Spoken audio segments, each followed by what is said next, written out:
On June 24th, the Economic Times ran a Suits and Sayings item which talked about leadership change at a major consumer company months after a top tech global shuffle. The company in question, Hindustan Unilever. For days before that, repeated queries to HUL by us that Rohit Jawa was stepping down and Priya Nair was succeeding him vehemently denied by the company. As it turned out, our sources were spot on. On July 10th, after market hours, HUL announced exactly that. Java was stepping down and Nair was taking over the corner office effective August 1st. That the announcement from the consumer goods behemoth rattled India's corporate world would be an understatement. For years, HUL was called the CEO factory, and not for nothing. Chanel's global chief Leena Nair, Shiv Shivakumar, formerly PepsiCo and Nokia, Colgate's Prabha Narasimhan, Diageo's Anand Kripalu, and Godrej's Sudhir Sitapati, among so many others. All have had long stints with the storied Hindustan Unilever. Now, this CEO factory has just replaced its CEO within 2 years, the shortest stint in its history. It has also announced its first woman chief. Nair is a Symbiosis Pune and Harvard Business School student. She's done 3 decades with Unilever, her latest role being Global President, Beauty and Wellbeing. Java inherited a tough legacy and too little time to course correct. His tenure saw volume growth of just 2%, share price slipping 10%, and a mega but failed acquisition in Horlicks that drained its business. In such a scenario, expectations from Nair seem to be unrealistic in an undoubtedly slowing consumer market. Does she have the magic potion that the 60 billion euro parent company, investors, and the stock markets are watching out for? Will Unilever's perform or perish war cry work out in what is the second biggest market for the maker of Dove soap and Brook Bond tea? It's Tuesday, July 15th, and I'm your host Ratna Bhushan from the Economic Times. Stay tuned for a deep dive on the boardroom story of the year only on the Morning Brief.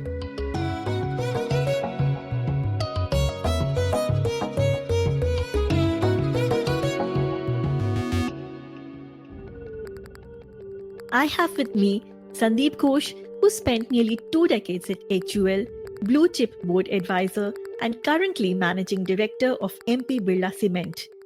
Sandeep, good morning. Welcome to the Morning Brief. Good morning, Ratna. Thanks for having me. You've had such a rich legacy at Unilever, Sandeep. 19 years in diverse markets and multiple roles.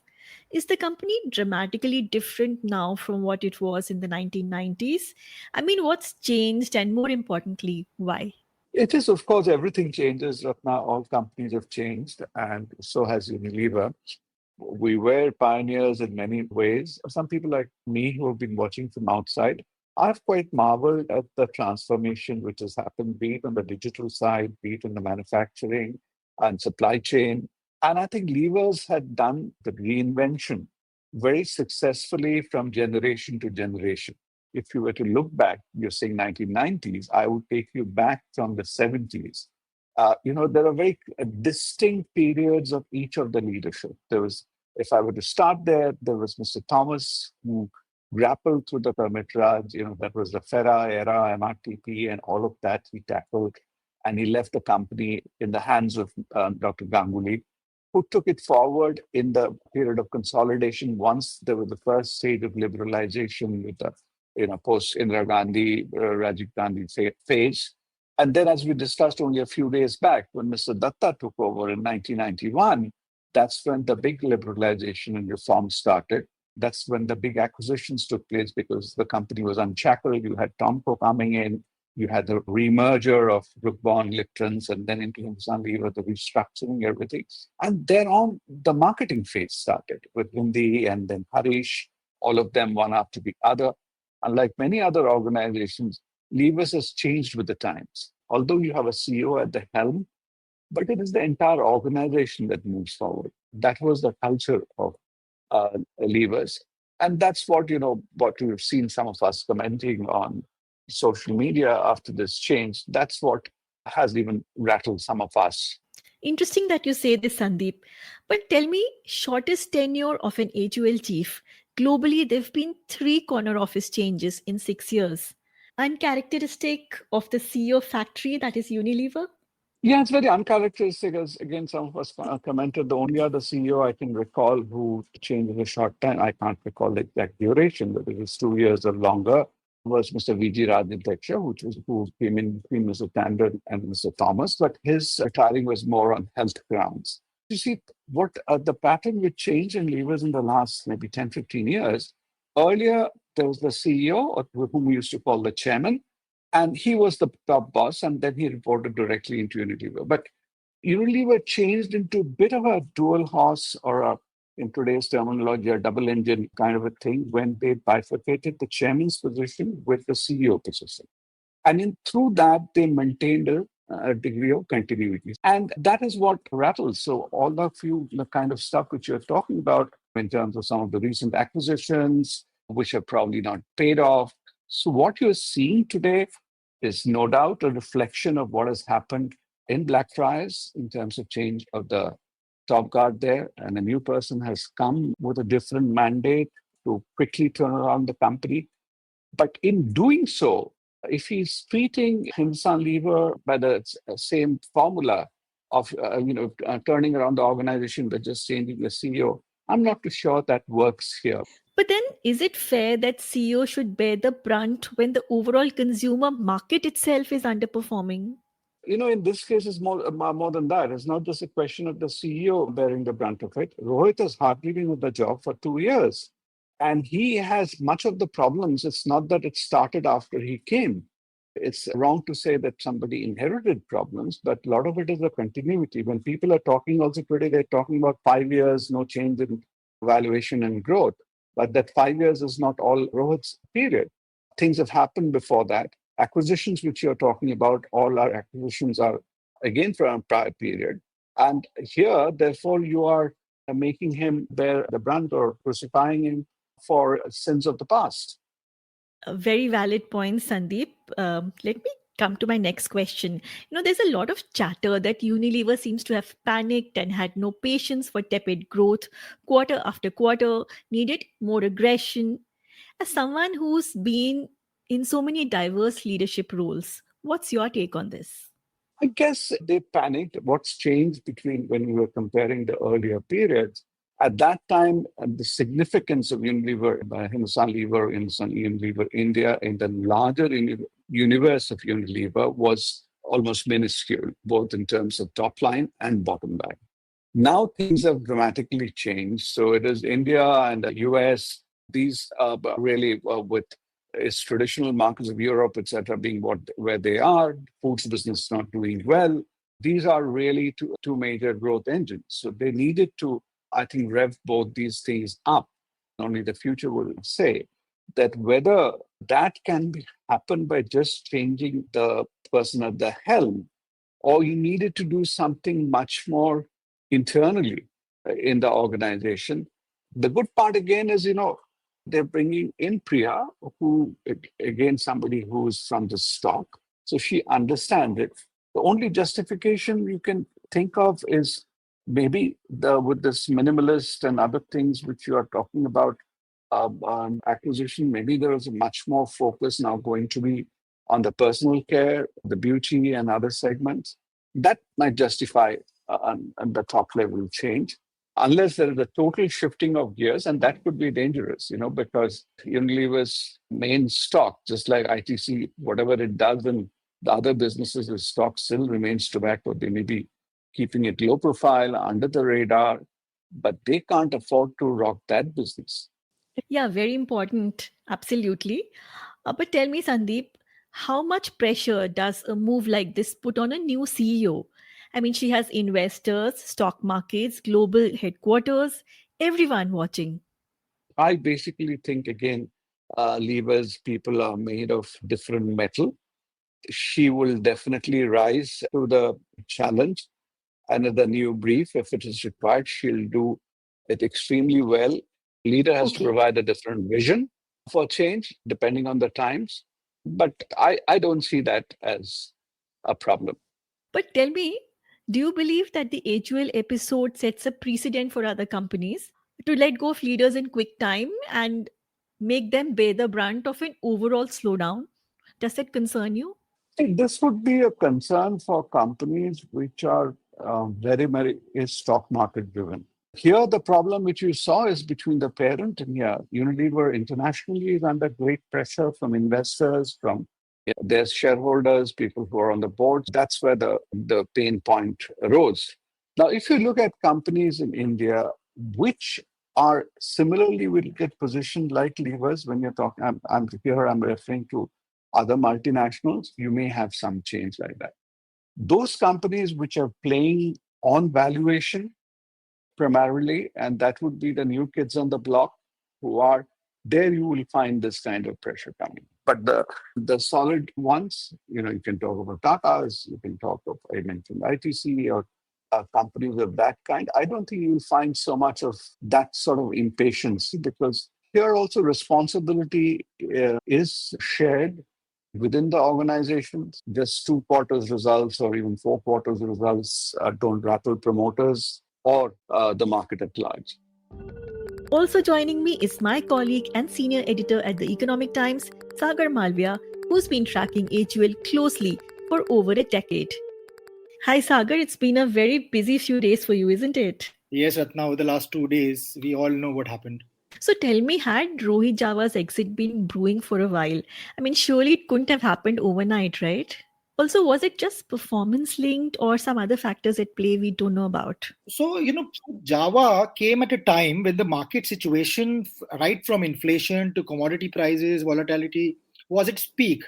Then there was a host of new age direct to consumer brands that created more buzz, especially in the beauty and niche food segment, something that HUL initially missed. Also inherited GSK Horlicks, which as a category was not going anywhere and hardly grew over the last few years since milk prices were also on the rise. And this category is directly related to the milk prices because it's supposed to be had with milk. And but nevertheless, 2 years is too little time for anyone to create and prove a new strategy. And in this case, where we compare HUL with an elephant, it was expected to dance, which it didn't. A very important point there, Sagar. But tell me, Rohit Jawa and Sanjiv Mehta, comparisons are inevitable. Were the operating styles and strategy and focus of the two chiefs significantly different? So let me start with the similarity. Both were from Unilever system, but had little to no exposure to the Indian market. Java, as far as I remember, he worked in India 20 years back. Obviously, a lot of things have changed just 5 years ago. Sanjeev Mehta was seen as more of a people's person, and with his finance background, he was quite hands-on in terms of cost cutting and margin optimization. And this reflects in the company's market cap that went from $17 billion then, 2013, to over $70 billion in 10 years. Sales more than doubled to 58,000. In addition, HUL's operating margins highest level at 23.8, jumping nearly 8 percentage points even as sales doubled under his tenure. Rohit, to be honest, had great credentials before joining HUL. Before taking up the current role at the parent, he was leading a transformation at Unilever, working closely with HUL's chairman and then Unilever COO, Nitin Paranjpe. He also handled North Asia and the chairman of Unilever China, the company's third largest market after the US and India. So he has worked in India, Vietnam, Thailand, Singapore, Philippines, China, with a broad experience across home care, personal, and food sectors. So he was a great fit to be HUL CEO then. Although CEO succession has traditionally been a two-horse race at HUL, and even 2 years ago, I remember Priya Nair was the other contender to become a CEO, but she was slightly junior to Java then. Okay, yes, of course I remember that story. But there's enough chatter that he bore the brunt of his predecessor, that 2 years were too less to turn around all that he had inherited, a difficult legacy, so to say. Partly because he was a right man at the wrong time. Rohit Java, if you know him, he's a very pleasant, approachable person, and he was quite hands-on in terms of operations. He was very optimistic about India's growth story, and they always compare India's growth story to HUL's growth story, and both are quite strongly interlinked. But the overall market situation was bad. Most companies, most rivals have been under pressure in terms of people actually cutting down on discretionary spends, even daily household necessities. So he came at a wrong time, is what I felt. There was something amiss during his tenure, which people felt was not enough. Horlicks was a big liability, which everyone felt in terms of food, especially. That was always the weak point when it came to HUL. And forget firing from all cylinders, that didn't deliver at all. Right, but what next? Is there more leadership churn on the cards? What are your sources telling you? Now, we understand that HUL CFO Ritesh Tiwari, who joined HUL in 2021 before Java, is now moving into a global role.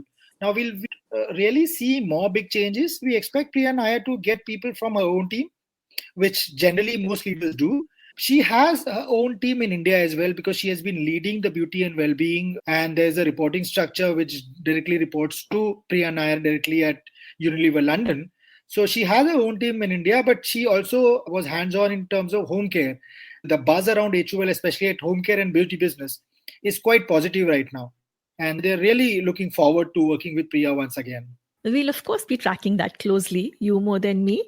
But tell me, Sagar, many say the writing on the wall was clear after global chief Heinz Schumacher was ousted just about a year after, being in the corner office. What's the backstory on this? Honestly, the surprise move to replace Java with Priya Nair was based entirely on the fact that the board felt she was more able to drive the turnaround of the company and bring it back to growth.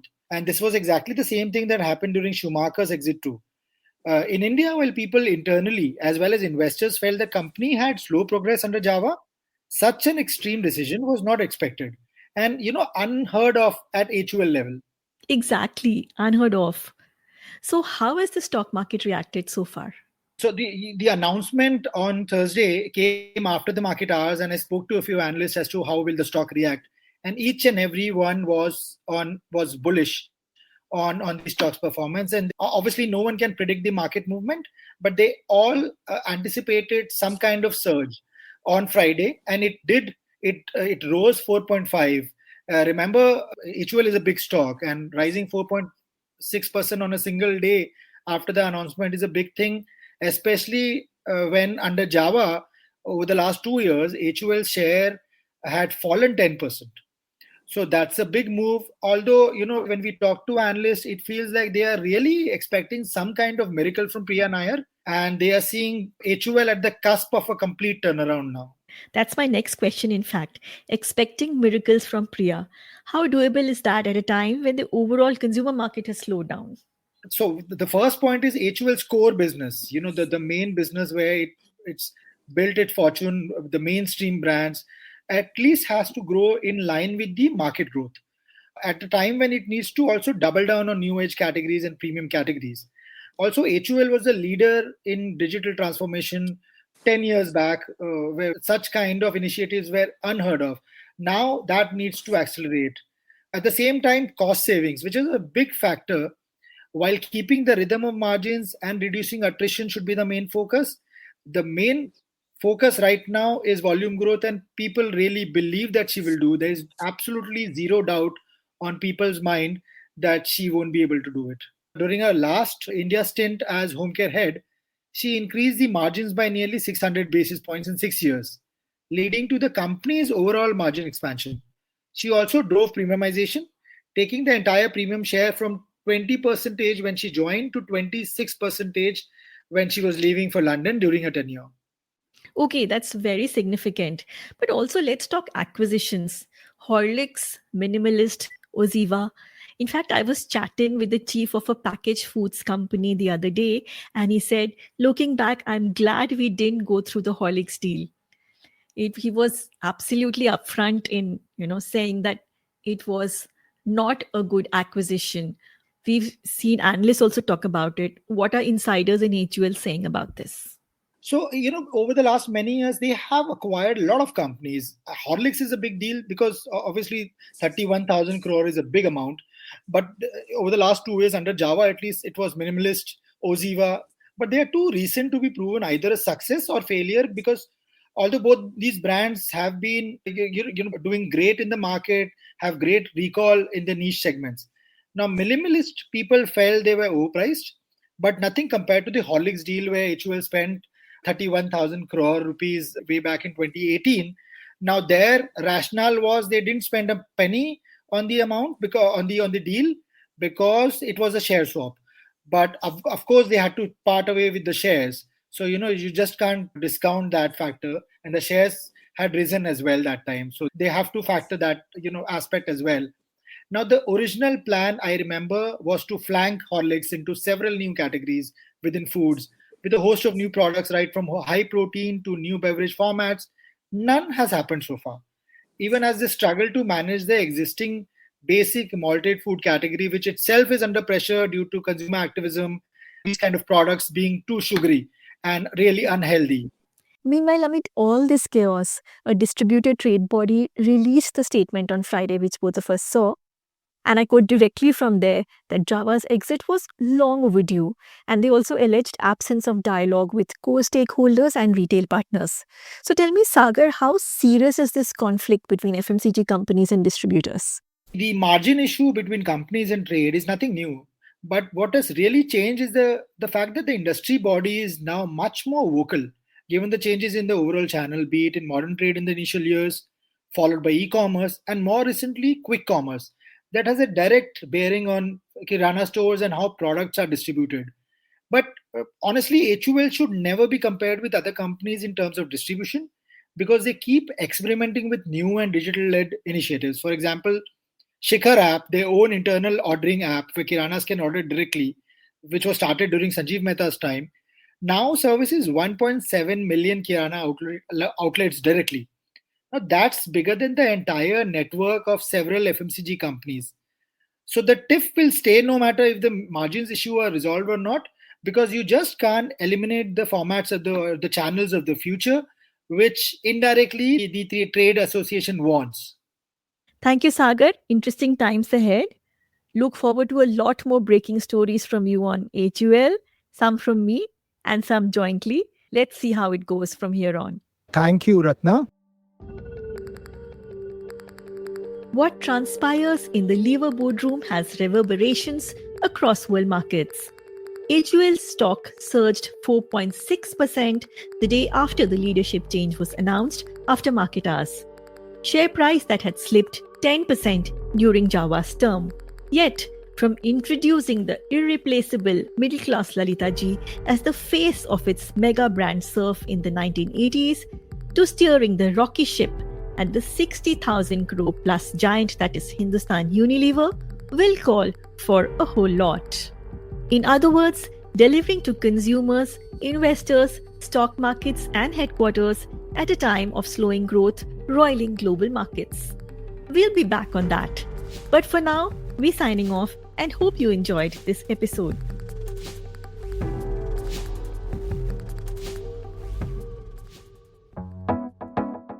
You've been listening to The Morning Brief, and I'm your host, Ratna Bhushan. This episode was produced by Anirban Chaudhary and Rajas Nayak. Sound designer Amrit Reggie. The Morning Brief drops every Tuesday, Thursday, and Friday. Do tune into ET Play for all audio content, including The Morning Brief. You can listen to our podcast on all major podcast streaming platforms. Thank you for listening and have a nice day ahead.